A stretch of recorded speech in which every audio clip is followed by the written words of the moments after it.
Afi supplie Bédié, Ouattara et Gbagbo à donner une chance à la paix.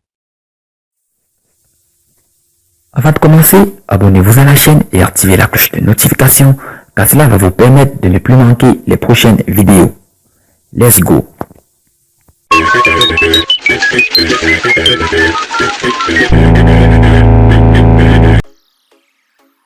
Distingué, samedi 24 juillet 2021, en qualité d'ambassadeur de la paix, Pascal Affi-N'Guessan, président du Front populaire ivoirien, FPI, a exhorté les présidents Alassane Ouattara, Laurent Gbagbo et Henri Konan Bédié à prendre une responsabilité particulière en vue de réconcilier véritablement la Côte d'Ivoire.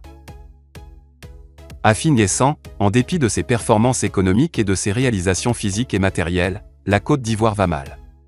J'ai l'insigne honneur de prendre la parole au nom des personnalités distinguées ce jour pour tout d'abord remercier la Fondation internationale pour la paix, la presse et le développement en Afrique pour l'honneur qu'elle nous fait à travers ces différentes distinctions. Celle-ci constitue pour chacun d'entre nous un message d'encouragement, une lettre de mission et une prime d'incitation à servir avec plus d'engagement et d'abnégation la cause de la paix. Cette mission, nous la remplirons. Avec ce sentiment d'urgence absolue qui décuple l'énergie et la volonté d'agir. Cette mission, nous la remplirons en souvenir de ces milliers de victimes qui ont jalonné l'histoire récente de notre pays, ces noms, ces visages, ces victimes qui peuplent nos mémoires.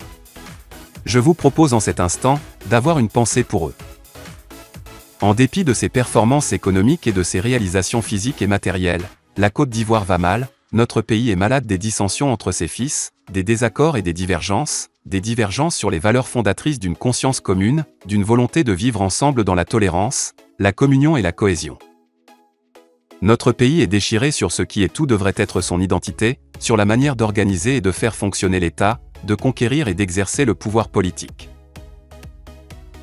Il faut mettre fin aux divisions, réconcilier la nation avec elle-même afin d'imposer la paix. Les frustrations et les ressentiments accumulés, notamment au cours de ces 30 dernières années, ont sédimenté les sentiments de colère, de révolte, de haine et de vengeance. La violence couve dans les cœurs, dans les esprits. Elle explose régulièrement comme une éruption volcanique avec son torrent de victimes humaines et de dégâts matériels. L'histoire de nos 30 dernières années est une histoire de bruit de bottes, une histoire de larmes, une histoire de sang, une histoire de ressentiment, d'hypocrisie et de mensonges. L'opposé finalement du message de fraternité qu'à travers ces 100 jours de prières islamo-chrétiennes, vous avez si bien supporté, le reniement malheureusement de l'héritage culturel, moral et politique que nous a légué le père de la nation ivoirienne, le président Félix Houphouët-Boigny. Il faut rompre le cycle infernal des violences en Côte d'Ivoire. Il faut mettre fin aux divisions, réconcilier la nation avec elle-même afin d'imposer la paix et de bâtir une nation forte, unie dans sa diversité ethnoculturelle, fraternelle et solidaire. Mais si la Côte d'Ivoire ne s'est jamais réconciliée, c'est parce que les Ivoiriens ne l'ont jamais ardemment désiré et les dirigeants ne l'ont jamais voulu, jamais sincèrement voulu, jamais loyalement voulu. Oh, bien sûr ils en parlent tous, nous en parlons tous, nous en parlons beaucoup, mais toujours pour moins la faire. Comme si les mots pouvaient remplacer les actes. Et les actes n'ont malheureusement jamais suivi. La Côte d'Ivoire n'a en réalité jamais su s'aimer. S'aimer comme une nation. Ses enfants ont obstinément ignoré cette mise en garde du pasteur Martin Luther King, nous devons apprendre à vivre ensemble comme des frères et sœurs, sinon nous allons mourir tous ensemble comme des idiots. D'autant qu'au-delà même de nos divisions, l'environnement sécuritaire est menaçant et fait courir au pays un risque immense, la menace terroriste. Alors, le temps ne peut plus être aux petites personnes, aux petits intérêts, aux petits calculs, aux petites manœuvres, guidées par des égos surdimensionnés. Car le résultat sera de grands malheurs, de grandes souffrances pour soi bien sûr, mais aussi pour les autres, pour la nation. Faisons enfin, collectivement, individuellement, preuve, je le redis, d'esprit de responsabilité. Chacun de nous doit jouer sa partition, adopter cette posture d'humilité que nous enseignent les textes sacrés. Les églises, les mosquées et autres confessions religieuses bien sûr parce qu'il appartient aux hommes de Dieu d'ouvrir le chemin, parce qu'ils portent un message d'amour, de pardon, de paix et de réconciliation. Cette manifestation œcuménique sous l'égide de la Fédération internationale pour la paix est la marque de l'entente parfaite entre les religions dans notre pays, et de notre option politique et éthique d'une laïcité positive et bienveillante. C'est une force immense, un atout précieux pour la Côte d'Ivoire. Les hommes de Dieu donc, la société ivoirienne aussi dans toutes ses composantes, la société civile, les femmes, les jeunes, les intellectuels, les associations, les syndicats, les autorités coutumières, les communautés, les régions, toutes les forces vives de la nation. Tous doivent prendre conscience de l'urgence d'agir pour la paix et la cohésion nationale. Et puis, il y a les 3 présidents de la République, les anciens, Henri Konan Bédié et Laurent Gbagbo, l'actuel, Alassane Ouattara. Acteurs majeurs de l'histoire de ces 30 dernières années de notre pays, ils ont aujourd'hui une responsabilité particulière dans ce défi, par la puissance d'incarnation de chacun d'eux. Chacun a beaucoup à reprocher aux autres. Je les entends parfois égrener leurs épreuves et leurs souffrances comme autant d'injustices à réparer, voire de revanche à prendre. Je les entends, eux ou leurs partisans. Le président Henri Konan Bédié a subi le coup d'État militaire de 1999 comme une injustice jamais réparée. Gbagbo, Ouattara, Bédié, leur responsabilité est essentielle dans la construction de la paix. Le président Alassane Ouattara, au nom d'une idéologie identitaire et ravageuse, a vécu l'ostracisme et l'exclusion.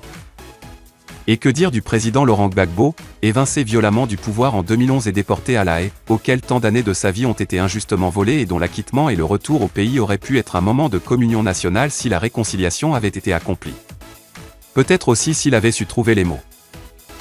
Tout cela est incontestable. Mais parce que chacun d'eux porte aussi une part de nos malheurs collectifs, leur responsabilité est essentielle dans la construction de la paix. Je les supplie de donner une chance à la paix. Je les appelle à pardonner pour se réconcilier. Sans leur bonne foi, sans leur engagement résolu, la Côte d'Ivoire ne brisera pas les chaînes du passé.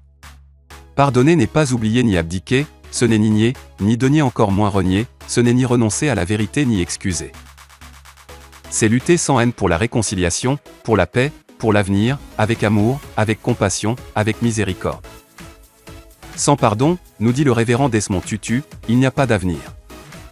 Si les 3 majors acceptent de fumer le calumet de la paix, et bien dans leur sillage, c'est un mouvement national qui s'enclenchera, à travers une dynamique de décrispation et de fraternisation entre les partis politiques, les communautés, les citoyens pour vivre ensemble comme des frères et des sœurs, libres, heureux, joyeux et conquérants. Les 3 majors le savent, leur avenir politique est largement derrière. Les 3 majors le savent. Leur avenir politique est largement derrière eux mais ils peuvent ensemble entrer dans l'histoire, consacrer leurs dernières énergies à la cause de la réconciliation nationale et de la paix afin de léguer à leurs successeurs une nouvelle conscience nationale. Un nouveau cadre et de nouvelles règles du jeu institutionnel pour une Côte d'Ivoire démocratique et pacifique. J'ai apprécié les propos clairs du président Bédié à l'occasion de la visite que lui a rendue le président Laurent Gbagbo, dédiant ses dernières forces au dialogue politique et à la réconciliation nationale.